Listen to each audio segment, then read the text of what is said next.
When Madekwana Wood Africa Spembere Tanganedzeka, the South African of the Year Daily Show, and then the food is Ravele. And I'm Maps Maponyani, and on tonight's episode, we welcome the YouTube sensation, a man who has an international audience despite his predominantly Xhosa content. He's hilarious in a thigh-slapping kind of way. You can never, ever really categorize him. You can't confirm him. You confirm. Exactly. I'm talking about the none other than Moshe Ndiki. Moshe, congratulations on your nomination and welcome to our show, the South African. Thank you so much, guys, for having me. A whole youth leader of the year.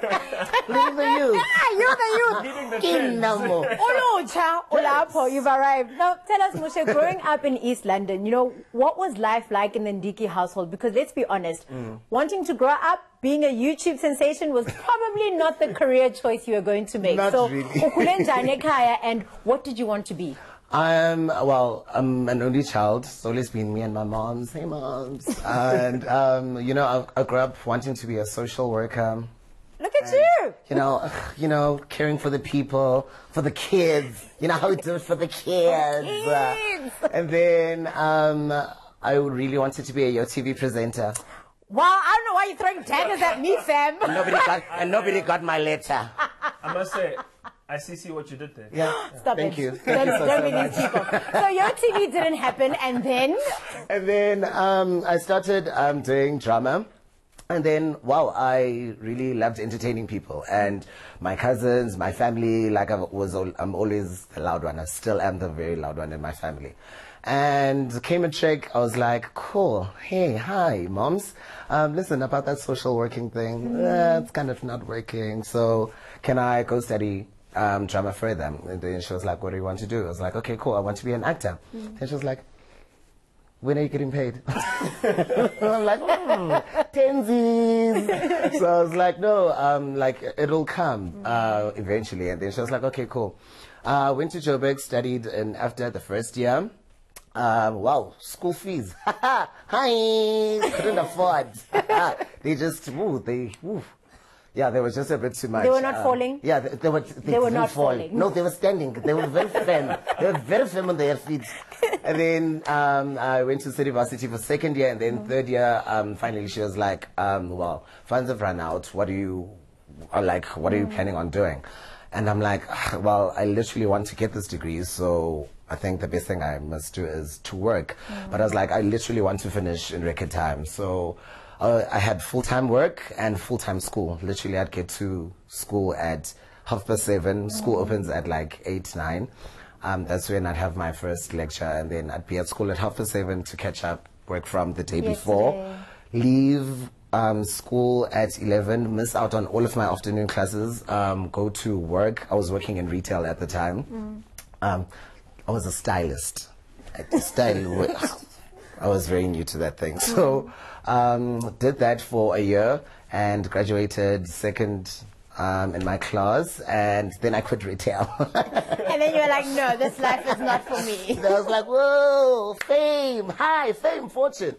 Wow, was I unemployed? For a whole 3 years. I remained unemployed for quite a while, for like the first year, and then I was like, you know what, let me go back to retail because the industry is, tough to crack. And I remember going back to retail, and my mom was like, listen, if nobody wants to play with you, go build your own tennis court. And I was like, what do you mean? Then she's like, just you'll find yourself. Musha, I feel like you're taking our whole interview in one segment. Okay. You gave me a fair question. All you said is, how was it like growing up in East London? Oh, okay, Anyway, sorry. Seeing as you've answered every question. Wow, I talk a lot. You have answered every question. So thank you so much for watching the show. It's been great, guys. It's been great. Moshe Ndiki taking over again.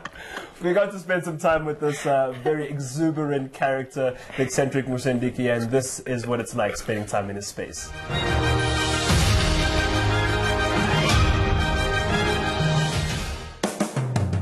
Umhla we-23rd. Hey! Thekiswa imofi mimi, thekiswa la vie, yathekiswa no, thekiswa dololo bebe. Senjwa ndathekiswa malami, ne? Wenza kanjani? Because our city can't live without you. yitsho ke uzawukwazi uphefumla ngaphandle phila kanjani ngaphandle kwam. So now problem is I don't trust him anymore. Because I go through his phone and find that he is dating another girl. Way! Hi Moshe. Hello Standa Sam. I have been seeing a guy for 2 years, and in that 2 years we have broken up because he dated my married friend. I understand Sam. Noko. This is a bit too much.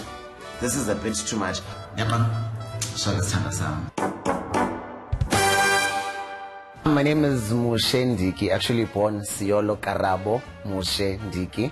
My mom's Xhosa, my dad is half Xhosa and half Sotho, but very much more Sotho.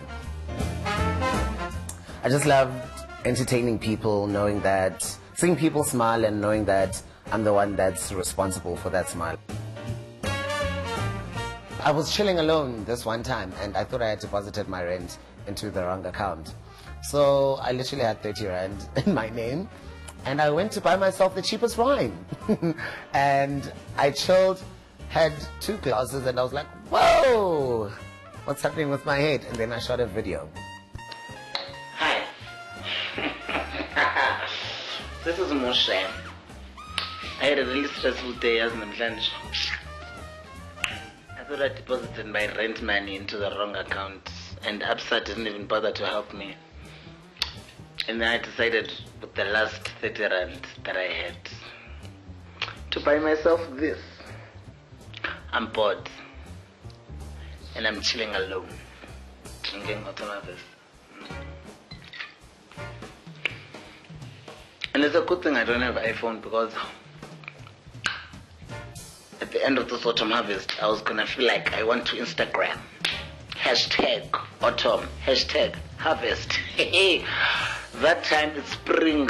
But it's fine, I will survive. It's okay. And then he uploaded the video and then it started trending. Like, my life has never been the same ever since we uploaded that video.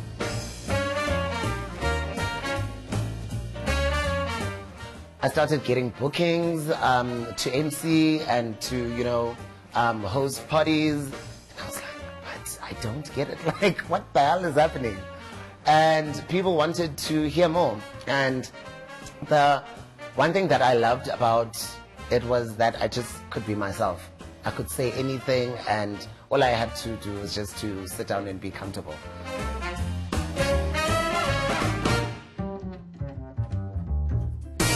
When I actually found out that my mom was watching the videos, it was very awkward.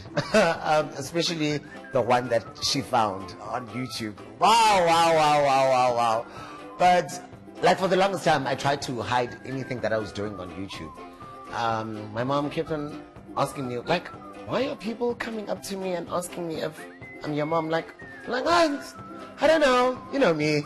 Always, talk. Like, they're like, no. Someone said they saw a video. I'm like, video? Like, what are you talking about, lady?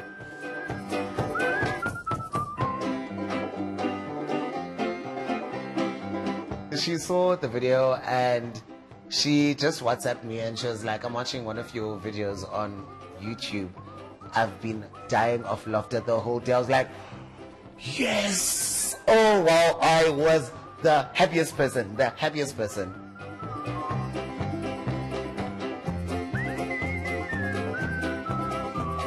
2016, I get a call from MTV. I'm like, which MTV is this? Like, is it like MTV as in, whoa, as in, yeah. I'm like, whoa, what's happening now? I'm like, okay, what's up? They like, no, we want you to be a presenter for a week to host and like beginning of the year thing, so I'd basically do inserts like in between shows. I'd be shooting and be like, oh yeah, up next is ridiculousness, up next is whatnot.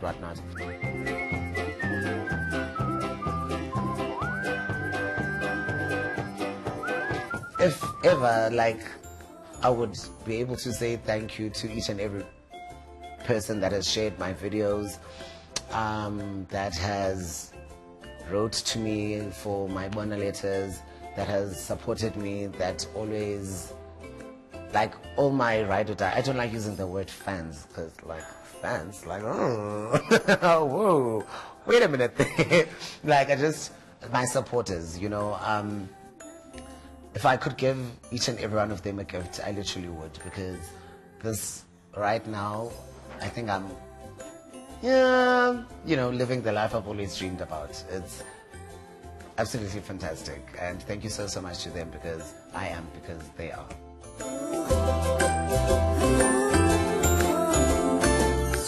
Welcome back. We're seated here with the Youth Leader of the Year nominee, Moshe Ndiki. It's a South African of the Year daily show where we're getting to know the nominees a little bit better. Now, Moshe, you graduated from your drama studies, became a call center agent, and then you were unemployed for about 3 or so years, you know. And I read in an interview that you had to get yourself out of the entitlement zone. Speak to me more about that, as a young person especially, because so many other young people can relate to being a statistic of an unemployed youth.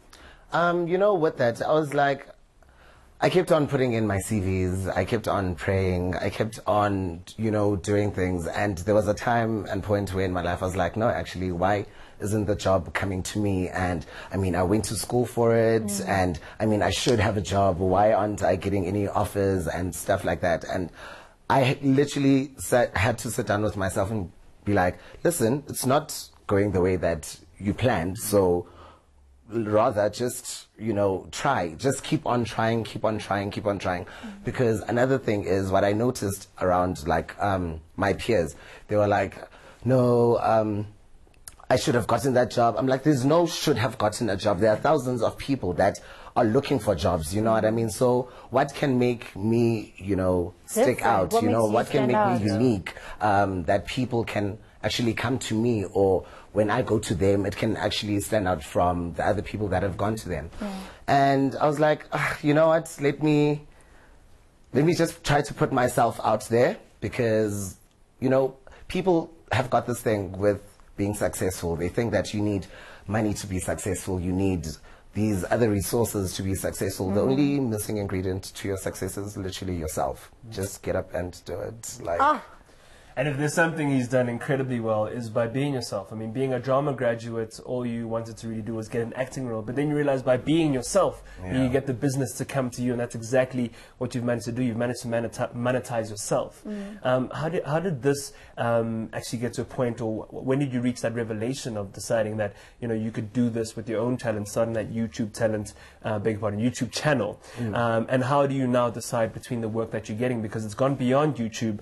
It's come with endorsements. It's come with an entire province wanting you to be, you know, the poster child of the province, to come and be the role model for the other people in the province as well. And you have your new show as well, which you're doing incredibly well on. Tell us that entire journey, because from being unemployed for so long and deciding I'm going to change that, if the industry doesn't open up, I'll open it up myself. Like with a can, like just. I made the industry my pilchard. I was like. You know, it was the 3rd year of my unemployment, and I was like, you know what? It all began by accident. Well, not by accident per se, because I mean, anything that's God's work is never, you know, is always on purpose. So, I remember getting home very depressed, and I was staying in a commune, and I had a not so very smart phone, but it had a camera.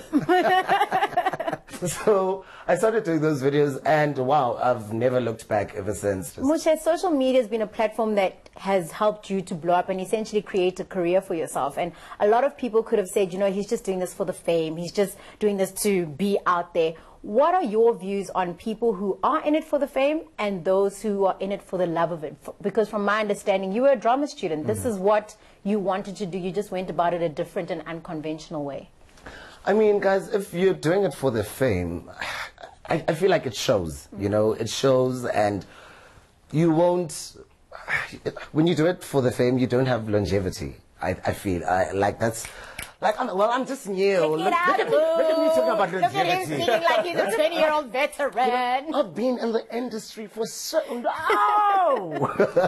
But I just feel like it shows, you know, it's when you do it for the love of it, just for entertaining people, and if you love your craft and you put time into your craft and you invest in your craft by making yourself better, like bettering yourself for your audience members and, you know, stuff like that, it will show, you know, the work does pay off. But if you're doing it for the fame, you'll be like, okay, cool, I'm trying to be this person, and well, here I am, I'm famous now.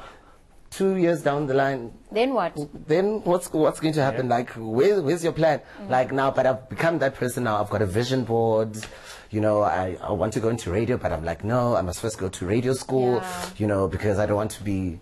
Respect your craft. Exactly. You I don't want to be a face with no voice. Yes, exactly. I just don't want to be there and what's he doing there now? Like, you know, it's just a lot. You just need to invest in your craft and invest in yourself and invest in the people around you as well, because when things go south, you're going to need those people. So, Youth Leader of the Year nominee Moshe Ndiki, a hilarious man to just sit here with. We could have a show for an hour, but we won't be doing that.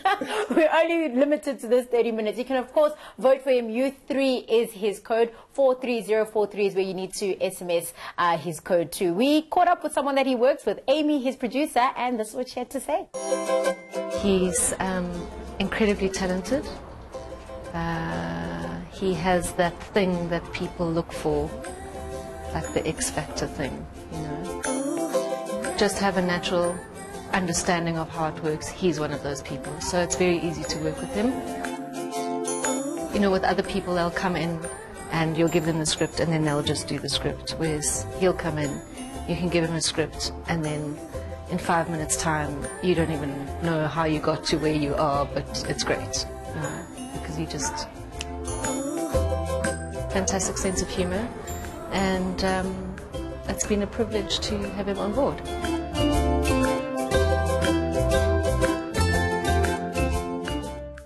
That was your producer, Amy, and